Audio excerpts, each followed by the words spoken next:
Well, we're joined on the line now by West Australian Farmers Federation President Mike Norton. He has proposed, along with the New South Wales Farmers Federation, their own national body to represent the grain industry called National Grains Australia. It comes as the proposed Grain Producers Australia model has been roundly held down by representatives in WA and New South Wales. I heard in one quarter, Rob, it was described as its constitution as something straight out of Russia. I think it's a democratic state now, Russia, isn't it? Well, I mean, maybe Russia a few years. I don't know. We might have to get someone to clarify that. I don't know if that man is Mike Norton, but he can certainly clarify his part in the issue for us. Mike, good afternoon to you. Good morning, Rob.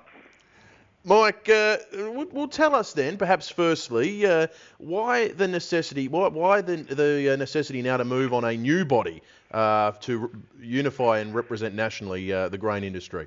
Well, obviously, Rob, the Grains Council of Australia, GCA, has nearly run out of money and is in the process possibly of being wound up. We believe it's quite important that the grains industry does have some form of national organisation to do the things that need to be done nationally. We in Western Australia have some quite different problems and expectations than what the grain growers on the eastern side of Australia. So it needs to be a lean, mean operation that can focus on issues that we can all sort of work around, and that proved very difficult with the old structure of the GCA. Yeah, Mike, I suppose some would say, here we go again with the grain industry. It's been a difficult sort of number of years with what's happened with the Australian Wheat Board and a whole range of other organisations, and it's been very hard to keep the industry unified. But obviously there's some very key differences of opinion between the states.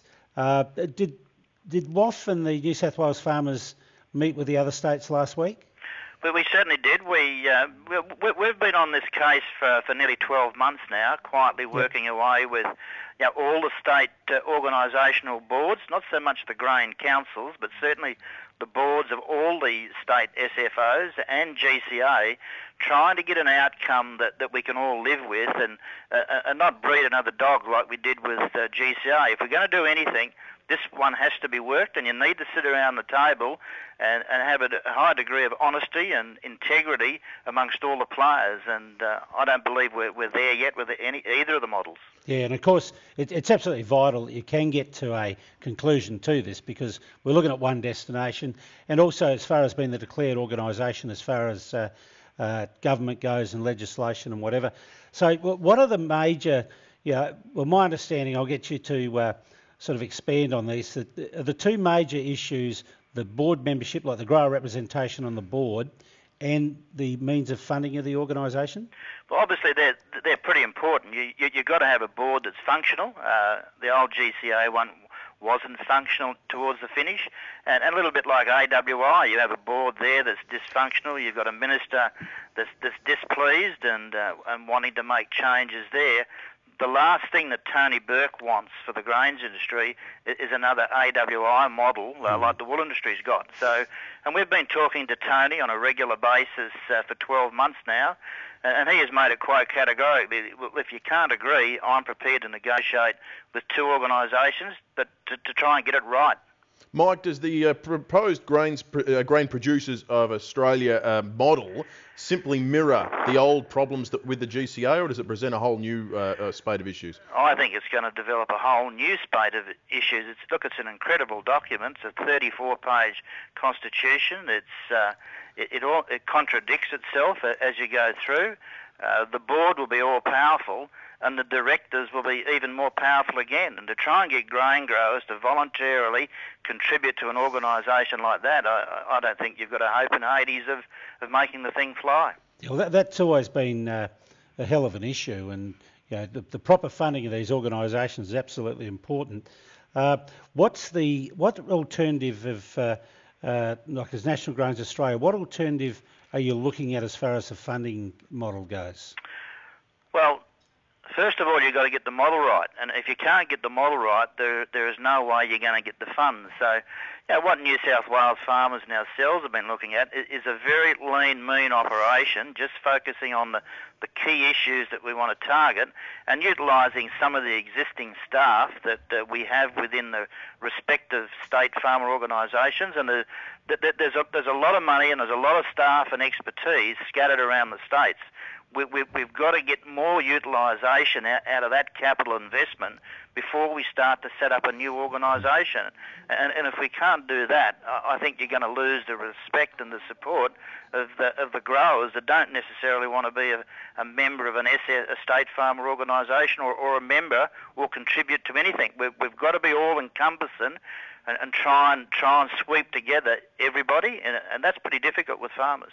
Yeah, and I think over the years we've seen problems with just voluntary membership or voluntary contribution.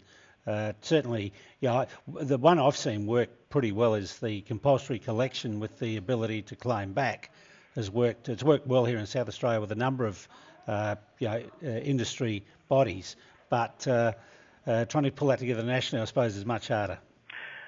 Well, certainly, because there are constitutional issues for the tax department as to what you can and you can't do. And sure, the one in South Australia worked well. The one in Victoria hasn't worked at all. So we're going to try and find some middle ground here as to how you fund it. There's less and less farmers out there each year. There's less and less people to put their shoulder to the wheel. So whatever you do, it's got to stand up to the test of support from the rank and file. Mike, it would appear you've got a fair bit of support in New South Wales for an alternate plan. Who needs to be your next ally? Who do you need to convince next to mobilise opposition against the proposed Grain Producers Australia? Well, certainly we've found good support from John Cotter at AgForce. We've found some good support from Andrew Broad at the VFF, and certainly Peter White at South Australian Farmers. But as with these organisations, the actual commodities have autonomy over policy, and certainly the AgForce grain section, the Victorian and the South Australian grain sections are attracted to the GPA model, and we've decided, well, that's fine. Have a go, see how you go at selling it.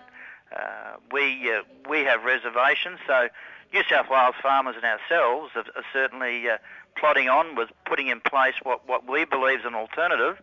Let's see how GPA goes, and if it doesn't get the support, we've made Tony Burke aware that there is an alternative model, even though it's not perfect. Okay. It certainly needs some more work doing on it. Right, so you've sort of said that, as far as you know, Tony Burke would be willing to work with two organisations. Well, that's what he's told us. Right, okay. Oh, okay. And within the Act, he can do that. Yep. And we'll certainly be meeting with him again in the very near future to go through some of the issues. But as I've said, Tony has been sort of pretty disappointed with what's happened in wool. I think he's very happy with the MLA and what's happened with the cattle and sheep industry. He's quite impressed with that model. And with grains being such a very large industry, he wants to make doubly sure he gets it right before he agrees with anything.